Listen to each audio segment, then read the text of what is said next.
Hey, welcome back. I am excited you're here. Tonight we are going to make something from the Foodie Ninjas inspiration guide. So stick with me. Let's watch.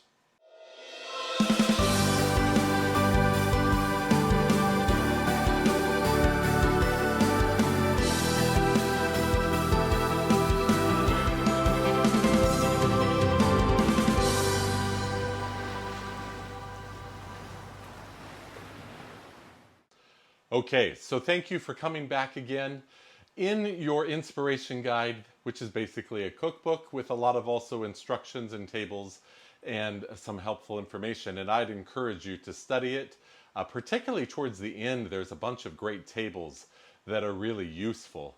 And along with those tables, which are very useful, there are a lot of recipes, some Kickstarter recipes as they call them, to get you going, to try some of the features and just sort of take away the sort of the daunting, oh no, how do I use this thing sort of feeling. And so I'm trying one of the recipes that has an entire cooked meal portion um, in one tray.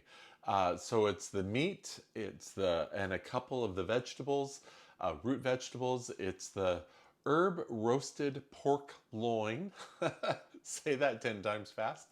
With roasted baby potatoes coated with Parmesan, and then roasted baby carrots as well.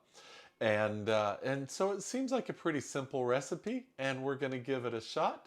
The idea of cooking an entire meal at one time is great, not unlike doing a crock pot meal or a one pot meal. And so this is the Foodie Oven's version of that. So let's get to it. Okay, the first thing we need to do is get the oven ready. So we're gonna flip it down. Isn't that great? Store it away. Look at that again. That's so fun. Well, and it's more than just fun, it's practical. We have a small counter space. This is great. So we're going to remove the air fryer basket and the wire rack and just leave the sear plate in there. We're going to get ready to preheat it. Pull out our thermometer. And again, if your unit doesn't come with the thermometer, you can use your own. We're going to do the mode to sear crisp, and we're going to set the temperature to 425. We're going to do a preset to pork, and we're going to do a doneness of, I always heard pork you're supposed to do more well, but I think they treat it now, so it doesn't have it. So we're going to do medium. And we're going to press start for the preheat. While that's preheating, we're going to get our ingredients ready to go.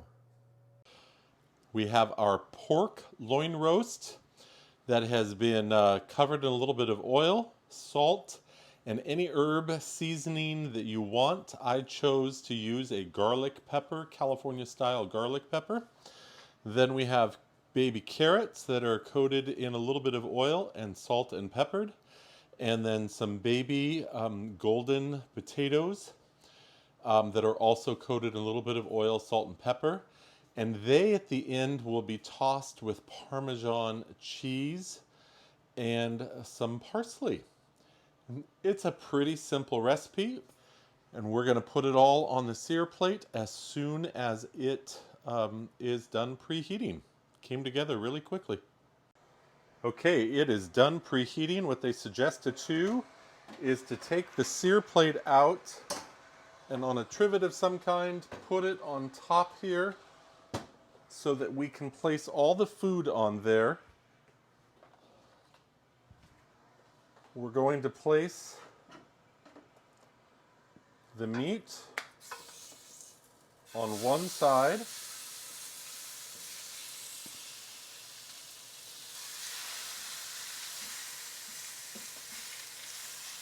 Already sizzling away.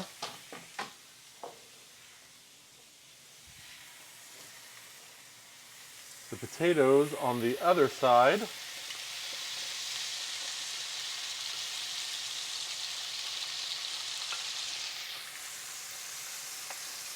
Sizzle, sizzle. Wow, listen to that. And then the carrots down the center.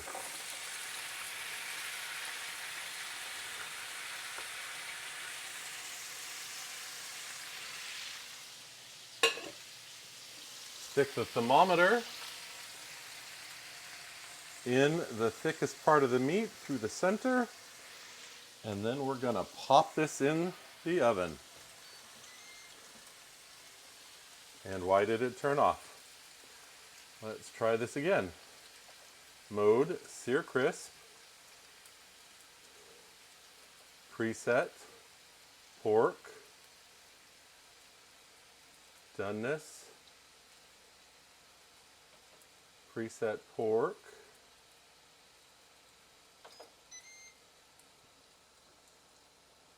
That meat is not done.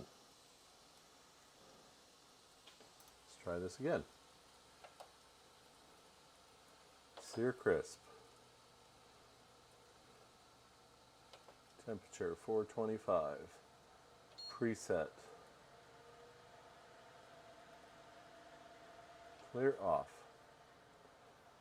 Well. Mode. Sear crisp. Temperature 425. Preset. Pork.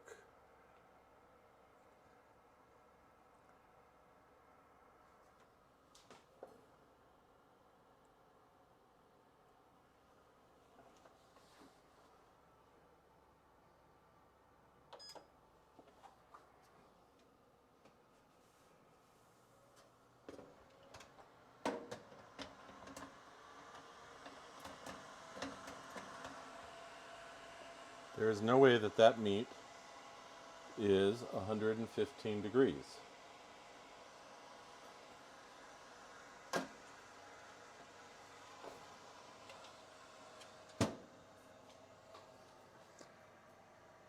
Well, we are seeing some of the challenges that we might have.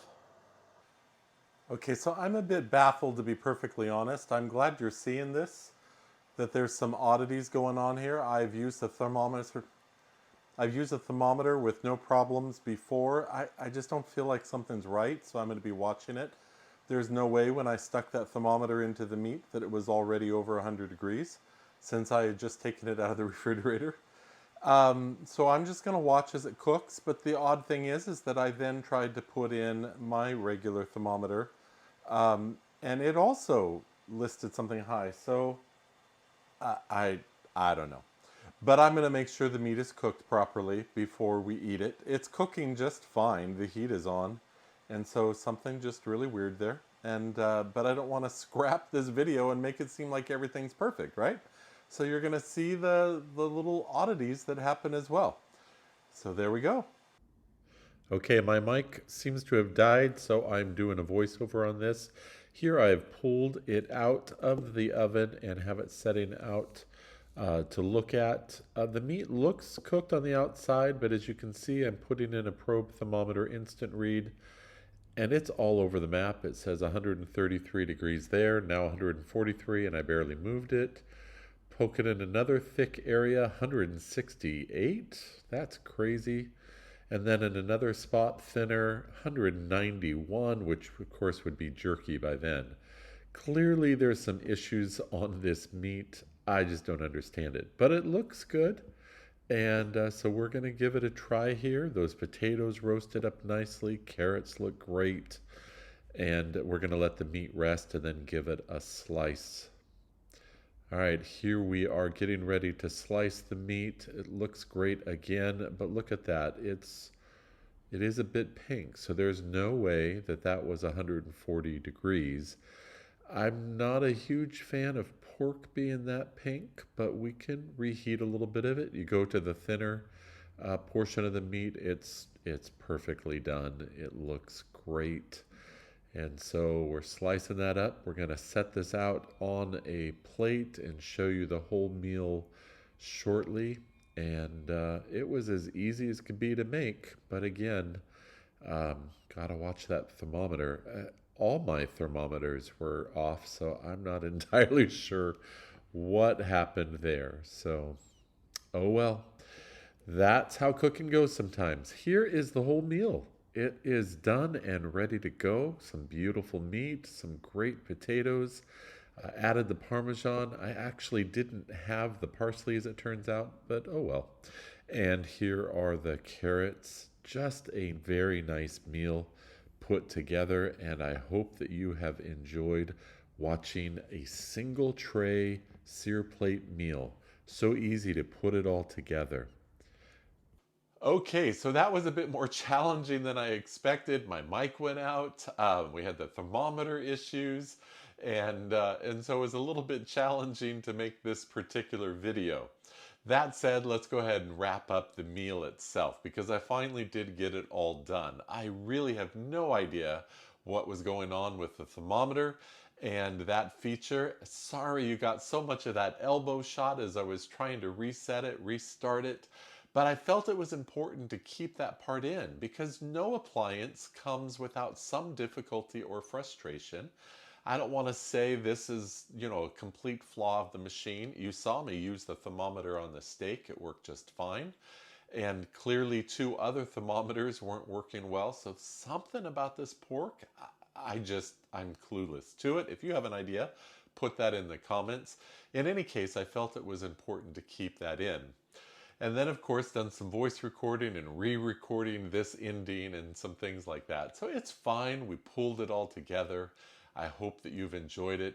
I hope you're enjoying this entire series of learning to cook some different things with the unique features of this oven. Do I think this oven replaces every other cooking appliance and way in our kitchen? Of course not. Um, it says in the instruction guide that you can cook pancakes or scrambled eggs or eggs of any kind.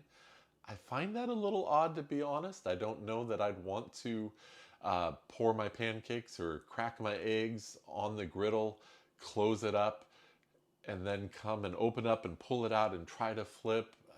I don't know. I think a frying pan or a griddle on my countertop is a lot easier that's open and exposed. But we may try some of those things. But certainly it is a wonderful tool and appliance to do some other things for small families in particular, just my wife and I, or single adult, or just a few kids to put together in a small oven. And I love it. And it's been a great thing. And being able to cook an entire meal on this sear plate is great. And I hope you've enjoyed that as well. So if you like this, please like the video. If you're not subscribed yet, would you please do that? That would be wonderful. Thank you for watching, and check out all our other content and look forward to more in this particular cooking series for the Foodi oven. But I hope that you will just keep on top of all the things that we're doing. I'll see you next time. Thank you for being here. Bye-bye.